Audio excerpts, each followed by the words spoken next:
नमस्कार and a very good evening to one and all present here. मैं मोनिका कुलश्रेष्ठ आज हिंदी गौरव की ओर से आप सभी का इस ऑनलाइन चिट चैट सेशन में हार्दिक स्वागत करती हूँ. So a very warm welcome to each and every one of you who has joined us from India and Australia in this live online chit chat session. तो आज का जो हमारा ये चिट चैट सेशन है ये बहुत ही इंटरेस्टिंग होने वाला है बिकॉज आज हमारे साथ में जो फेमस पर्सनालिटी हमारे साथ मौजूद हैं, he is one of the famous comedian, an actor as well as a performer. Yes, he is also the winner of 2005 winner of Great India Laughter Challenge. Yes, I'm talking about the one and only Mr. Sunil Pal. So Sunil Pal ji आज हमारे बीच में मौजूद हैं. आपका बहुत बहुत स्वागत है कि आज हमारे साथ इस ऑनलाइन चिट चैट सेशन में आए हैं आप. धन्यवाद मोनिका, और हमारे भाई साहब का भी धन्यवाद. बहुत आप लोग इतना मेहनत से ऑस्ट्रेलिया में हिंदुस्तानी सभ्यता और हिंदुस्तानी संस्कृति को बढ़ावा दे रहे हैं, प्यार कर रहे हैं, लोगों को जोड़ रहे हैं. और इतनी अच्छी हिंदी आप बोल रहे हैं. इतनी अच्छी हिंदी तो हिंदुस्तान में बहुत सारे लोगों को नहीं आती जितना अच्छा आप बोल रहे हैं. तो कुल मिला के मुझे लगता है कि ये बहुत बड़ी बहुत अप्रिशिएट करने वाली बात है. God bless you. नमस्कार सुनील जी, आपका स्वागत है लाइव चिट चैट में. जी, मैं बताना चाहूंगी हमारे यहाँ जितने भी लोग हमारे साथ जुड़े हैं उन लोगों की कि सुनील पाल जी एक बहुत ही अच्छे कलाकार हैं, बहुत ही अच्छे स्टैंड अप कॉमेडियन तो हैं ही, साथ ही उन्होंने काफी सारी फिल्मों में भी कॉमिक रोल के तौर पर उन्होंने काम किया है. उनकी कुछ फिल्म हैं जैसे कि अपना सपना, मनी मनी, फिर हेरा फेरी, केक एंड बॉम्बे टू गोवा. इसके साथ साथ उन्होंने 2 फिल्में डायरेक्ट भी करी हैं और लिखी भी हैं. उसमें से एक फिल्म का नाम है भावनाओं को समझो.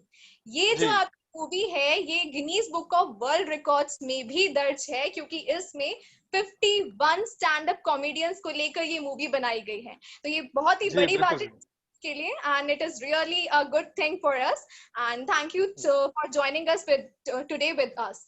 आज हमारे साथ मिस्टर अनुज भाटी कुलश्रेष्ठ जी भी हैं इस ऑनलाइन चिट चैट सेशन में, जो कि ऑस्ट्रेलिया सिडनी से हमारे बीच में है. और इनका नाम अनुज जरूर है लेकिन ये काम बहुत बड़ा कर रहे हैं. ये अनुज नाम से ही अनुज है, काम से बहुत बड़े हैं. धन्यवाद सुनील जी. वो कहते हैं ना कि दिखने में छोटा लेकिन धमाका बड़ा. बिल्कुल बिल्कुल सर. आपको एक बता दूं सुनील जी, कॉमेडी है मेरे नाम के साथ. अच्छा, ओके. मेरे घर में मैं पूरे खानदान में सबसे बड़ा बेटा हूँ, 30-35 लोगों में. सही बात. सबसे बड़ा बेटा हूँ और नाम मेरा अनुज रख दिया. नाम रखना चाहिए था अग्रज. मेरी लाइफ में ही कॉमेडी है. ऐसा नहीं छोटे भाई का नाम अग्रज हो? नहीं, उसका नाम अनुपम है, उसे छोटे का नाम अमित है. हाँ, तो मेरे ख्याल से अनुपम भी एक तरह से बड़े का ही बड़ा ही. अनुपम मतलब जिसका कोई मुकाबला नहीं, उससे बड़ा कोई नहीं. जी, तो thank you so much Anuj ji for organizing this chat. Sunil ji, आपसे मैं एक चीज पूछना चाहता हूँ. जब आदमी सक्सेसफुल हो जाता है तो उसके बाद की लाइफ तो सबको पता ही होती है. जो आपने लॉफ्टर चैलेंज का जो फर्स्ट एवर जो आपने वो जीता खिताब, पूरे हिंदुस्तान के रातों रात आप स्टार बन गए, उससे पहले का संघर्ष के बारे में मैं जानना चाहता हूँ. जिसको आपको उस संघर्ष के बारे में जानना चाहता हूँ जिसने सुनील पाल बनाया. देखिए, फिर उसको थोड़ा सा पीछे जाना पड़ेगा. मेरा जन्म हुआ 1975 में, 2 मई 1975.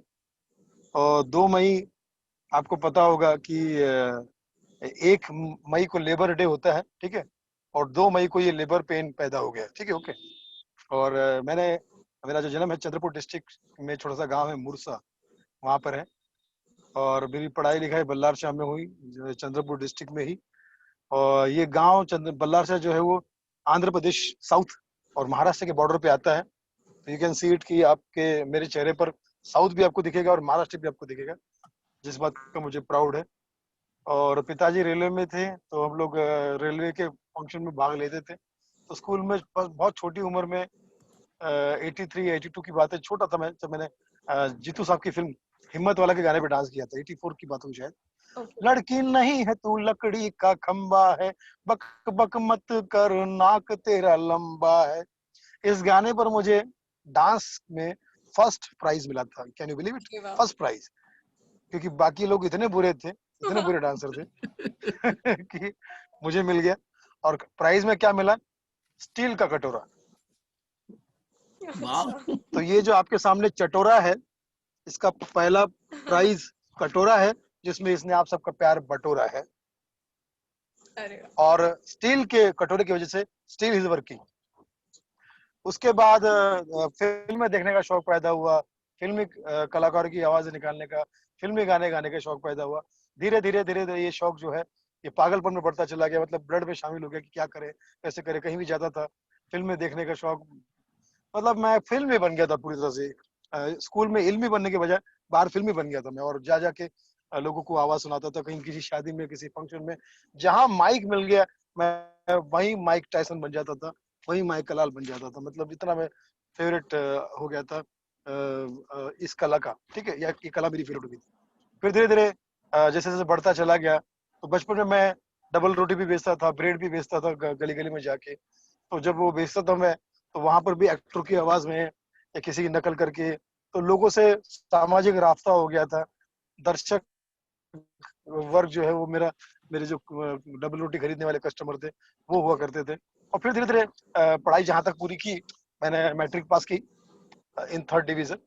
और जब मैंने पास की, उसके आगे की पढ़ाई इसलिए नहीं हो पाई कि हालात घर के भी ठीक नहीं थे और मेरी भी ज्यादा रुचि नहीं थी पढ़ाई में। और फिर मैं आ गया नागपुर में ओपी सिंह ऑर्केस्ट्रा में, वहां भी काम करने लगा। तो ऑर्केस्ट्रा में फिर मुझे वहां पर स्पॉट बॉय बनाया गया कि आप आर्टिस्ट भी हो, लेकिन शो में प्रोग्राम के सामान लगाना, डिसमेंटल करना हो तो इस मेंटल का काम है, ऐसा हो गया था वो, ठीक है। जितनी भी चीजें करनी है डिसमेंटल करेगा ये, करवा इस मेंटल से, ठीक है। तो ऐसा हो गया, तो ये सारी चीजें फिर मेरे ऊपर आ गई थी।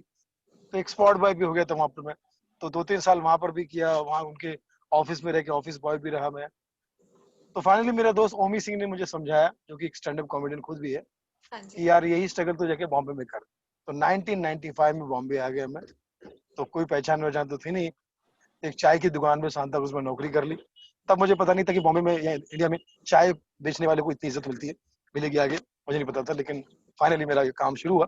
वहीं उसी चाय की दुकान पर मुझे तरह तरह के कैरेक्टर मिलते थे, जो मेरे बाद में गुरु साबित हुए कि कोई मद्रासी है, कोई सिंधी है, कोई मारवाड़ी है, कोई टपूरी है, कोई बेवड़ा है, कोई छक्का है। सबका मैं ऑब्जर्वेशन करता था और स्टेज पे पेश करता था। जॉन लीवर साहब से मुलाकात हुई, वीर कृष्णा जी ने मुझे मिलाया, हाँ मेरा ही प्यार के वाले। फिर उनके छोटे भाई जिमी मोजेस, जो कि बहुत अच्छे स्टैंड अप कॉमेडियन, उनसे मेरी दोस्ती हुई। उन्होंने मुझे वो मेरे गुरु की तरह उन्होंने मुझे बहुत सिखाया। धीरे धीरे फिर कुछ लाइव शोज मिलते चले गए, फिल्म स्टार शोज मिलते गए। फिर मैं फैमिली को भी बॉम्बे ले आया, और मुरानीस के साथ में फिल्म स्टार के 3 वर्ल्ड टूर किए मैंने ऑल ओवर वर्ल्ड।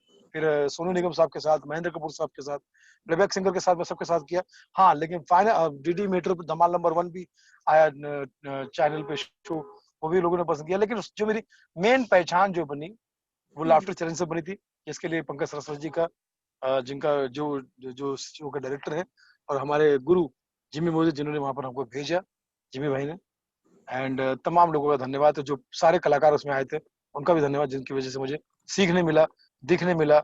मैं सीख गया, दिख गया, बिक गया, टिक गया, और अभी भी मेरे बारे में लिखा जा रहा है। तो मैं समझता हूँ कि ये सब उसी शो की देन। जी बिल्कुल। अच्छा सुनील पाल जी, मैं जानना चाहूंगी आपसे कि लीक से हटते हुए एक क्वेश्चन मेरे मन में आ रहा था बहुत, कि मैं जानना चाहती थी कि आपने इतने सारे स्टैंड अप कॉमेडी करी है, आपने रोल्स करे हैं, आप लोगों को हंसाते हैं बहुत, तो आपकी लाइफ का कोई एक ऐसा फनी इंसिडेंट जो आपको ध्यान अभी भी सोच के आपको लगता है, आपको कभी हंसी आती है कि अच्छा मेरे साथ ये हुआ था, या किसी भी रिलेटेड टू आपकी किसी मूवी से रिलेटेड हो, या कोई भी इंसिडेंट आप बताना चाहें अगर? कदम कदम पे हो जाता है, कदम कदम पे हो जाता है। जैसे कोई मोनिका मोनिका जैसी सुंदर लड़की, जैसे आप जैसी सुंदर लड़की मेरे पास में आई और मुझे बोलती है कि सर आपने बहुत स्ट्रगल किया, मैंने सुना आपके इंटरव्यू के बारे में, और लेकिन आपकी सक्सेस को देख के मुझे मेरी मम्मी की बात याद आ गई। मैंने कहा कौन सी बात?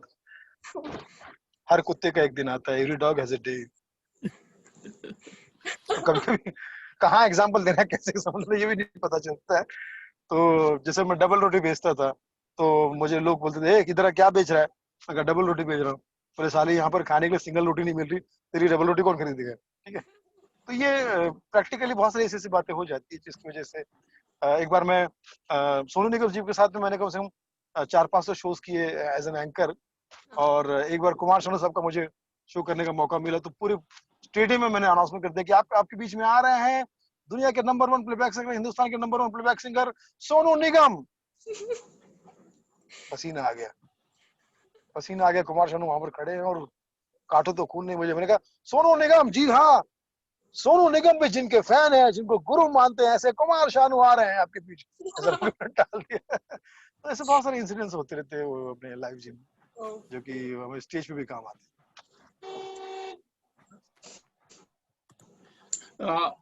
सुनील जी, अनुज जी के साथ में ये बात है कि अनुज जी सबसे छोटे। हाँ जी। जैसे आपने लाफ्टर चैलेंज जीता, उसको जीतना ज्यादा चैलेंजेस था या उसके बाद एंटरटेनमेंट इंडस्ट्री में अपनी जगह को कायम रखना बड़ी चुनौती? बिल्कुल, सेकंड जो ऑप्शन है उसका वो बहुत मुश्किल है, क्योंकि पहला वाला भी बहुत मुश्किल है और सेकंड वाला तो और ज्यादा मुश्किल है, क्योंकि रोजाना नए नए अच्छे अच्छे कलाकार आ रहे हैं, दौर बदल रहा है, चीजें बदल रही है, दर्शकों का रुझान और टेस्ट बदल रहा है। तो ऐसे में हमारा अपना काम करना और काम में बने रहना, ये डेली एक संघर्ष है। अभी है परिवर्तन संसार का नियम है और वो हमको सहर्ष स्वीकार करना चाहिए। आप युवाओं को क्या संदेश देना चाहेंगे कि जो लोग इस कॉमेडी लाइन में आना चाहते हैं? मैं युवाओं को यही संदेश देना चाहूंगा कि बूढ़ा मत होना। क्या नहीं बनना? मतलब हमेशा सशक्त रहना, बूढ़ा मत। युवाओं को मैं यही संदेश देना चाहूंगा कि कभी बूढ़ा मत होना, हमेशा नौजवान रहना, चाहे कोई भी हो, किसी भी फील्ड में हो, आप हमेशा नौजवान रहना। बुढ़ापा भी अगर आ जाए तो कहना मैं बूढ़ा नहीं हूँ, मैं भूतपूर्व नौजवान हूँ।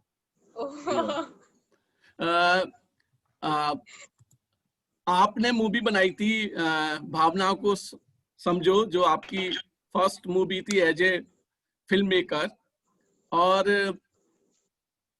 आज हम आपको सरप्राइज देने वाले हैं। सुनील जी, हम आपको उस व्यक्ति से मिलाना चाहते हैं जो एक मतलब आप जिसको देख के 100% खुश होंगे, हैप्पी होंगे। हम आपको उससे मिलवाना चाहते हैं। देखिए कौन है। आपकी जो मूवी आई थी, भावनाओं को समझो, उसकी जो आपकी मूवी की जो हीरोइन थी संघमित्रा कुमार से आपको हम मिलवाते हैं। ओह अच्छा। नमस्कार, कैसे हैं आप? ओ मेरी hi hi, how are you? I am very well. आप कैसे हैं? देखो दुनिया कितनी क्या छोटी है। सरप्राइज दी थी तुमने। तो तुम क्या वापस ऑस्ट्रेलिया में शिफ्ट हो गई या इंडिया में ही? हाँ। इस तरह से मेरी तरह से जुड़ गई उसके साथ में जूम पे। मैं हवा में रहती हूँ, आधा बॉम्बे में रहती हूँ, आधा ऑस्ट्रेलिया में रहती हूँ। वेरी गुड संघमित्रा, तुम्हें देख के मुझे बहुत खुशी हुई और बात में फिर हम लोगों ने बहुत तुम्हारी, और जब भी हम लोग सब जितने लोग हम लोग मिलते हैं उसमें बोलते थे यार इतने सारे कॉमेडियन में एक ही लड़की थी और वो इतनी ब्यूटीफुल थी, इतनी मेहनती थी और इतनी एक्ट्रेस थी कि बोले हम सब कहीं ना कहीं भटक जाते थे एज एन कॉमेडियन, बहुत ज्यादा ओवर एक्टिंग कर जाते थे कभी कभी, लेकिन वो लड़की ने कभी अपना कैरेक्टर नहीं छोड़ा, वो हमेशा कैरेक्टर में रहती थी। तो मैंने कहा ये बात तो सही है। और मैं तो ये कहूंगी कि मेरे लिए भावनाओं को समझो बहुत बड़ा लर्निंग एक्सपीरियंस था। मैं बताना चाहूंगी कि एक्चुअली मैं छोटा सा वेब सीरीज यहाँ पे खुद प्रोड्यूस करने की कोशिश कर रही हूँ। जितना मुझे कॉमेडी के बारे में आज मालूम है वो सिर्फ और सिर्फ भावनाओं को समझो की वजह से मालूम है, नहीं तो शायद मैं कभी कॉमिक टाइमिंग नहीं अपना पाती। कुछ नहीं मालूम होता मुझे अगर भावनाओं को समझो नहीं होती तो डेफिनेटली मैंने ज्यादा सीखा है। और आपकी जो बैकबोन है, आपकी मम्मी जी, वो कैसी हैं? वो बिल्कुल ठीक है, वो यही मेरे श्रद्धा जी ना? हाँ जी, सब यही है। बहुत ही मतलब पॉजिटिव वेव्स आते हैं उनको मिलके, और हमेशा आप मतलब पूरी तैयारी करती रहती थी आपके साथ में, हमेशा रहकर आपके साथ में आज भी बिल्कुल मेरे साथ खड़ी हुई है। मैं बीच में एक्चुअली ऑस्ट्रेलिया मेरा आना भी ऐसे ही हो गया था कि मैं थोड़ा बेड रिडन हो गई थी, 2-3 साल बिस्तर पर थी। तो मुझे वापस लाने वाली भी मम्मा ही हैं, और आज भी मेरे साथ वही खड़ी हैं वैसे की वैसे। तो अभी क्या अभी ऑस्ट्रेलिया में हो? हाँ जी, अभी ऑस्ट्रेलिया में हूँ। मैंने आना था इंडिया, बट आपको तो पता ही है कोविड हो गया। नो प्रॉब्लम, अपना पहले पूरा ध्यान रखो। हाँ जी। और ये सारी चीजें ठीक होने दो, उसके बाद में वेलकम टू इंडिया, आपका स्वागत है। और फिर आके मुझे फोन करो। हाँ जी, डन बोला, मैं फोन करो। और मेरा नंबर वही है अभी भी, ठीक है। व्हाट्सएप पे जाए तो हाई कर दे, या तो अनिल जी से ले लो नंबर, अगर तुम्हें ऐसा लगे कि नंबर, वैसे नंबर तो बदला नहीं मेरा, लेकिन कभी ऐसा कुछ लगे तो अनिल जी से ले। बिल्कुल मेरे पास नंबर आपका है, आज भी है। मैं व्हाट्सएप पे आपको बल्कि मैसेज भेजती हूँ तो आपके पास मेरा आ जाएगा। मोनिका, संगमित्रा का इंट्रोडक्शन दे दो, फिर इनको हम विदा करते हैं, इनका कीमती टाइम में से बड़ा। देखिए सुनील जी, हिंदी गौरव का एक छोटा सा प्रयास था। थैंक यू कहूंगा मैं अनुज जी, आपको थैंक यू कहूंगा मैं, थैंक यू कहूंगा कि आपने हमारे इतने प्यारी मित्र से हमें मिलाया, जिसका नाम ही मित्रता है, संगमित्रा। और उसको मिलके मुझे लगता है कि आपने मुझे एकदम 10-15 साल पहले, 10 साल तो हो गए इस फिल्म को, 10 साल पीछे आपने रिवाइंड कर दिया, तो ये मुझे बहुत अच्छा लगा। थैंक यू वेरी मच अनुज जी। और मैं आपको एक चीज बताना चाहूंगा, तुम हंसती रहो। सुनील जी, 10 साल पहले जब हमने हिंदी स्टार्ट किया था ऑस्ट्रेलिया में 2010 में, तो संगमित्रा मूवी में आ रही थी, तो हिंदी गौरव का सबसे पहला जो इंटरव्यू था इनके घर जाके संगमित्रा के साथ था जी। अच्छा। और इनके फादर मेरे बहुत अच्छे दोस्त हैं, वो भी मीडिया में ऑस्ट्रेलिया में, और एक फैमिली है। अरे उनके फादर साहब भी तो आए थे शूटिंग में, उनसे भी मुलाकात हुई मेरी। बहुत अच्छे, बहुत ही प्यारे इंसान है वो, बहुत ही प्यारे इंसान और हंसमुख इंसान। कर दीजिए। मैं सब लोगों को बताना चाहूंगी जो भी आज हमारे साथ जुड़े हैं कि संगमित्रा जी एक बहुत ही अच्छी एक्टर हैं। एंड जैसे कि बताया, जो मूवी आई थी भावनाओं को समझो, उन्होंने उससे अपनी शुरुआत करी as a debut film adult, जब वो बड़ी हुई उसके बाद, बट बचपन से ही उन्होंने काम करना स्टार्ट कर दिया था। उन्होंने काफी सारी डॉक्यूमेंट्रीज, टेलीफिल्म्स एंड साथ ही साथ जी टीवी पे भी उन्होंने सीरियल्स में काम किया है। एंड इसके अलावा वो उसके बाद में उन्होंने काफी सारे प्रोडक्शन हाउसेस में भी वो काम करने लगी, अमीषा पटेल, प्रीति जिंटा, इन सबके साथ में। एट प्रेजेंट वो सिडनी ऑस्ट्रेलिया में है एंड अपना एक प्रोडक्शन हाउस भी चला रही हैं, बनाती मीडिया वर्क्स नाम से। So thank you so much Sangamitra ji, आज आप हमारे साथ जुड़ी। Thank you so much Sunil ji, आपसे मिलके बहुत बहुत अच्छा लगा। God bless you. मुझे तुमने ऑनलाइन सबके सामने अंकल ही बना दिया। सब आपने खुद बोला कि आप 10 साल से जानते हो मुझे, तो भाई 10 साल पहले तो मैं बच्ची थी। तो आप अंकल ही हो ना। ठीक है अनुज जी, वही फिल्म है जो Guinness book of world record में शामिल हुई थी।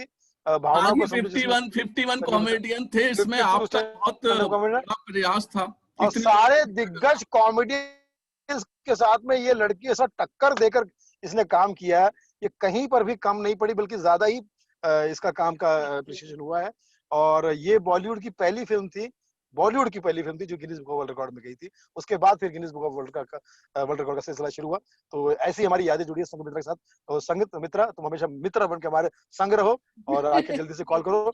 तब तक मैं भी एक बात यहाँ जरूर बताना चाहूंगी अनुज जी को और सुनील जी को भी, कि जब भी ये फिल्म टीवी पे आज भी जब भी आती है, तो मेरे जितने भी जानने वाले हैं, स्पेशली जो मेरे 2 छोटे कजिन्स हैं भाई, वो आज भी मेरे को स्क्रीनशॉट, मतलब उसका कैमरा से फोटो खींच के जो है भेजते हैं, और उनको आज भी वो सारी की सारी movie start to end dialogue by dialogue आज भी मालूम है।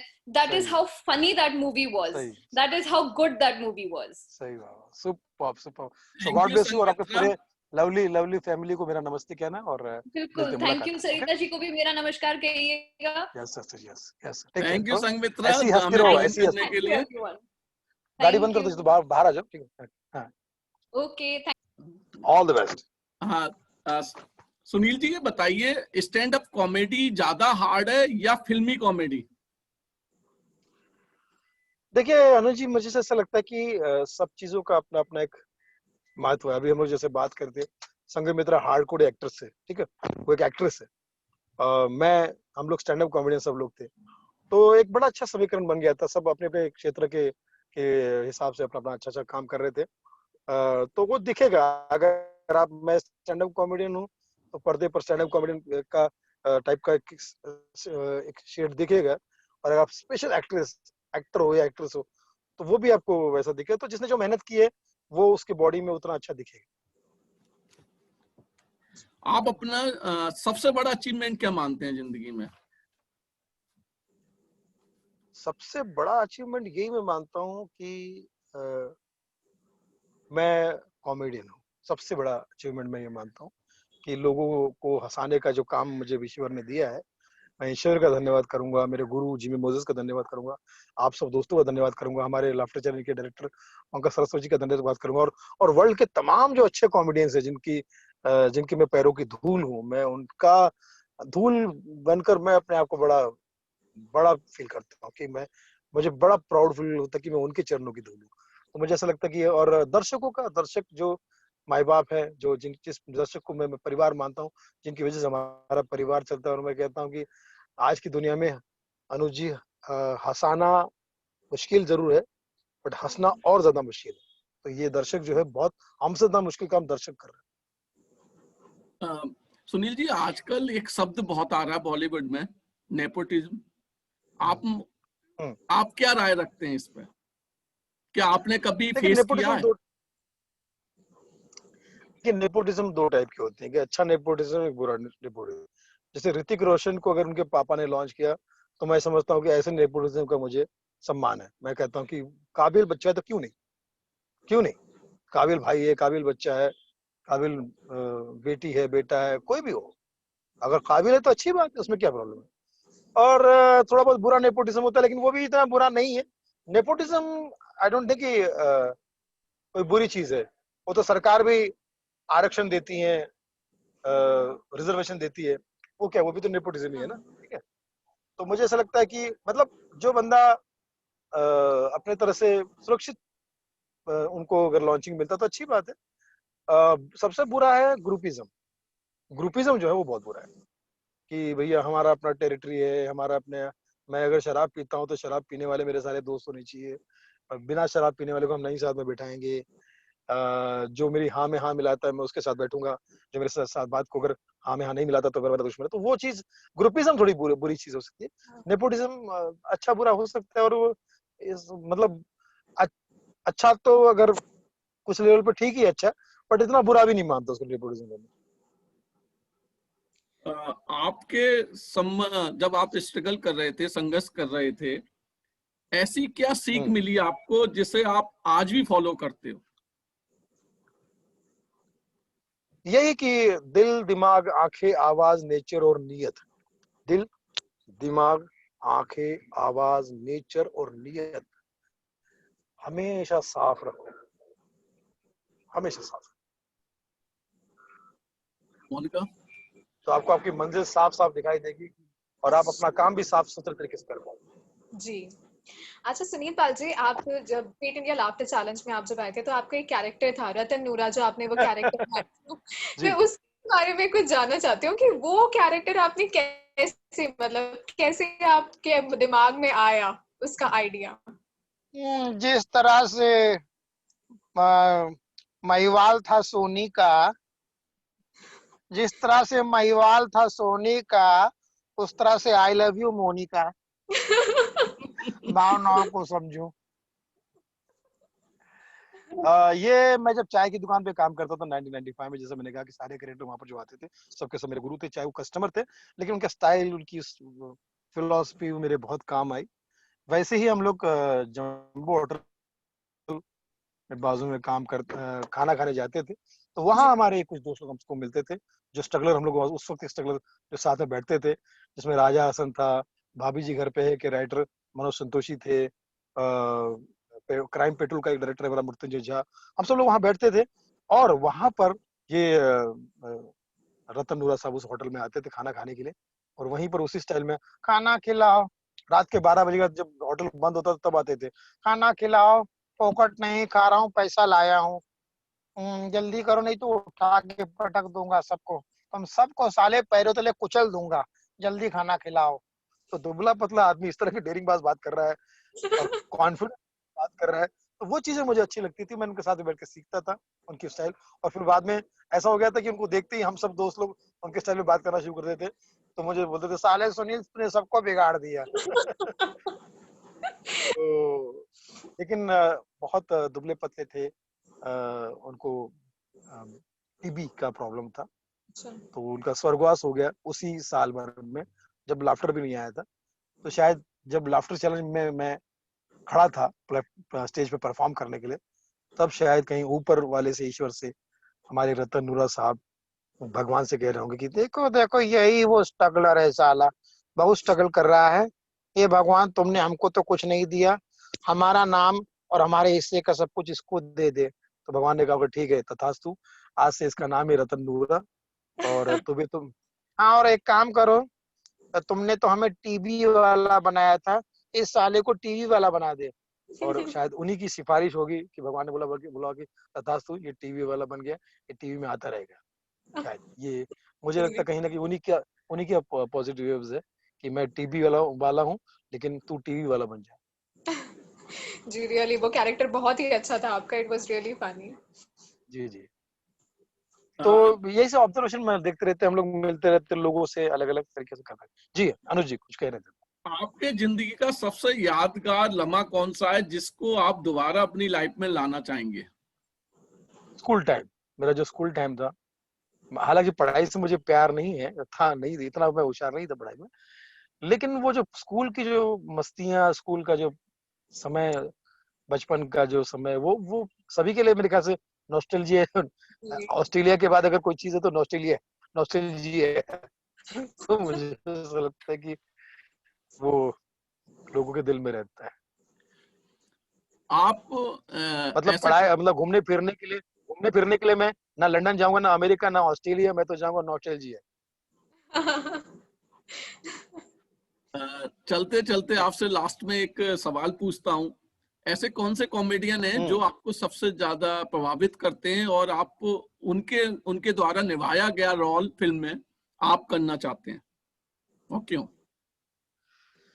बहुत सारे, महमूद साहब मेरे बहुत फेवरेट कॉमेडियन है, और मेरी खुशकिस्मती कि बॉम्बे टू गोवा फिल्म जब दोबारा बनी थी तो उसमें मुझे उन्हीं का कंडक्टर का रोल मिला था। हालांकि ना तो मेरी हैसियत है ना औकात है कि मैं वैसा कर सकूं, लेकिन ऊपर वाले ने मुझे वो रोल करने का मौका दिया, ये मुझे मेरे लिए बड़ी बात है।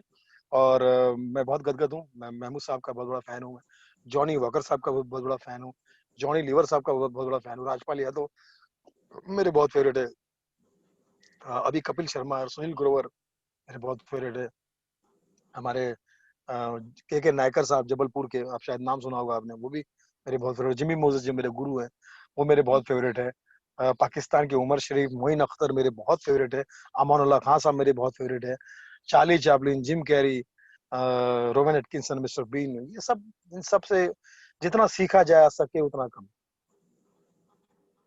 उनका पूछना है, इसको फिर लास्ट में समापन करते हैं। जी आपने बहुत कुछ बताया है, बस एक लास्ट चीज कि आजकल जो कॉमेडी चल रही है या आगने वाले जो कॉमेडियंस हैं उनके लिए आप क्या कहना चाहेंगे? आज की कॉमेडी से रिलेटेड आप कुछ कहना चाहते हैं उन लोगों के लिए? आजकल YouTube के माध्यम से बहुत गंदी कॉमेडी चल रही है, बहुत ही वल्गर कॉमेडी चल रही है, बहुत वॉल लैंग्वेज इस्तेमाल किया जा रहा है, लेकिन फिर मैं उनको कसूरवार नहीं मानता। मैं समझता हूँ कि मैंने बचपन में, आप सभी, हम सब ने अपने एरिया में देखा होगा, एक शराबी आता है और पूरे मोहल्ले में गालियां देता है, चीखता है, चिल्लाता है गंदे कपड़े पहन के, और उसकी उस हरकत को देख के, उस कार्टून हरकत देख के पूरा मोहल्ला हंसता है, और एक टाइम के बाद पूरे मोहल्ले वाले उसको भगा देते हैं उसको। तो जाते जाते कहता है, मेरे स्टाइल पे हंसे हो, बहुत सारी गंदी गालियों पर भी हंसे हो, मेरी गंदी गंदी हरकतों पे भी हंसे हो, और जब टाइम निकल गया तो मुझे भगा रहे हो। मेरा श्राप है तुमको, एक टाइम ऐसा भी आएगा जब YouTube का प्लेटफॉर्म आएगा और मेरी नाजायज औलादे मेरी तरह गंदी गंदी बातें करके, गालियां देकर तुम्हें हंसाएंगे, और तुम्हारी नाजायज औलादे टिकट खरीद के उन्हें हंसने के लिए देखने जाएगी। ये टाइम आएगा। तो मैं समझता हूँ कि यूथ को ये समझना चाहिए कि, और ये जो यूथ है जिनको देखता है ये जो वल्गरिटी कर रहा है, वल्गैरिटी कर रहा है। मुझे ऐसा लगता है कि 95% जो हमारा यूथ है, वो देश, पूरी दुनिया का यूथ कह सकता हूँ, वो देश के बारे में सोचता है, भविष्य के बारे में सोचता है, माता पिता के बारे में सोचता है, अपने लिए सोचता है, अपने काम के लिए ईमानदारी से करता है। जैसे कि मैंने कहा, दिल, दिमाग, आंखें, आवाज, नेचर और नियत सब साफ रख के आगे बढ़ता है और बहुत बड़ा बनता है। जी। लेकिन 5% जो है वो तो धब्बा रहेंगी। वही उनके दर्शक है, वही उनके ग्राहक है, वही वो लोग है, तो उससे कुछ फर्क नहीं पड़ता। Forget them.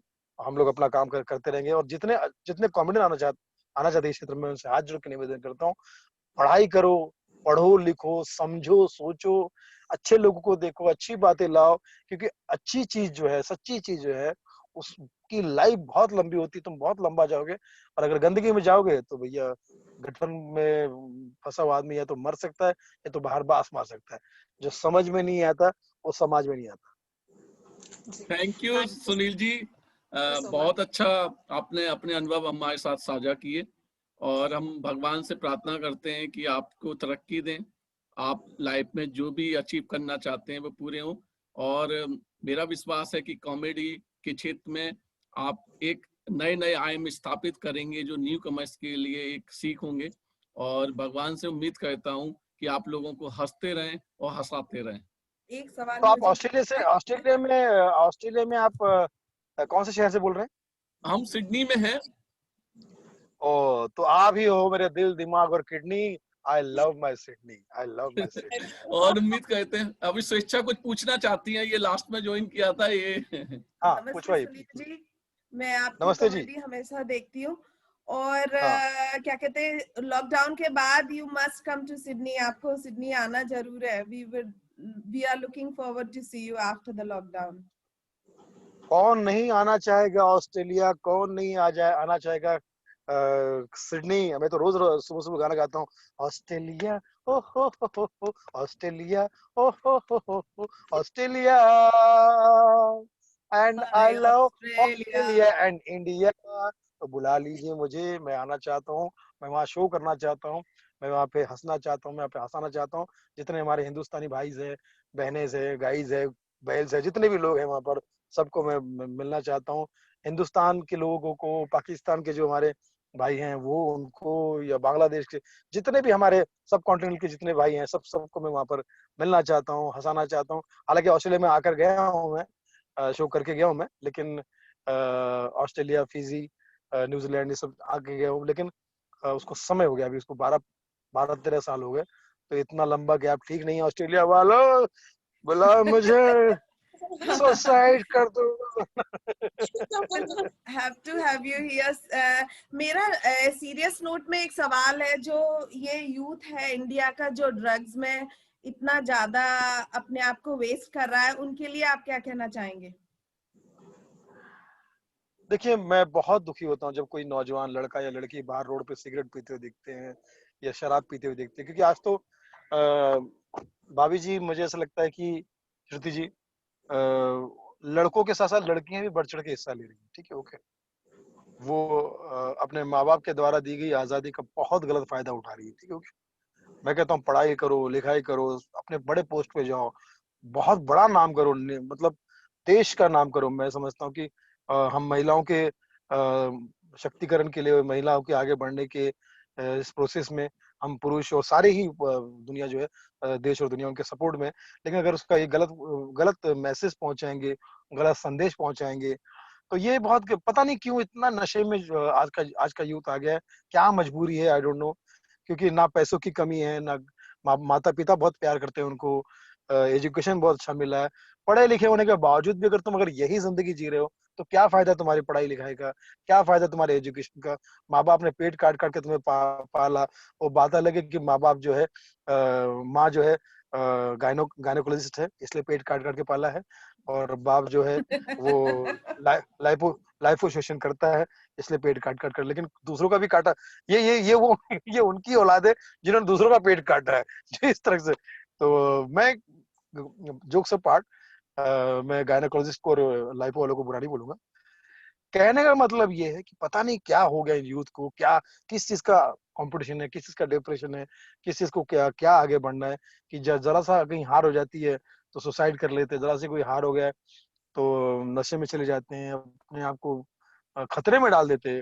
और ये चीज मुझे लगता है कि भगवान उनको सद्बुद्धि दे, बच्चों को रोके ताकि नशा से दूर रहे। नशा को हमेशा उल्टा करो तो शान होता है, तो मुझे लगता है कि शान से जियो, नशा करके मत जियो, क्योंकि नशा किसी भी सवाल का जवाब नहीं है, किसी भी प्रॉब्लम का सोल्यूशन नहीं है।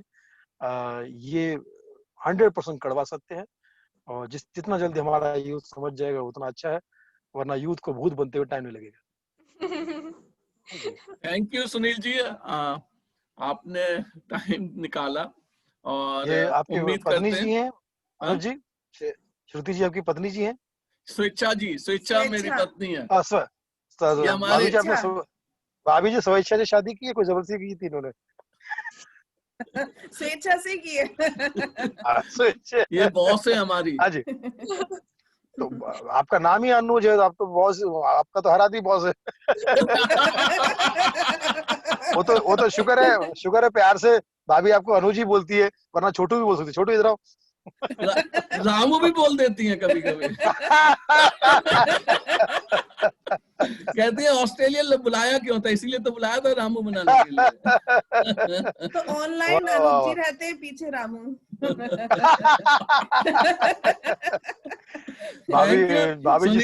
भाभी जी से बात करके बहुत अच्छा लगा भाभी जी, और आपकी सेंस ऑफ कॉमेडी का टाइमिंग बहुत अच्छा है, और ये बहुत कम महिलाओं में पाया जाता है। ठीक, ओके, थैंक यू। और मोनिका तुम्हारा भी तुमने भी बहुत अच्छा इंटरव्यू लिया, और तुमने भी बहुत तुमको बहुत अपना काम अच्छे से आता है, तो तुम अपने क्षेत्र में और भी ऐसी आगे बढ़ो मोनिका। और मोनिका ब्यूटी कॉन्टेस्ट की विनर भी है, ओपेरा मिस यूपी है ये।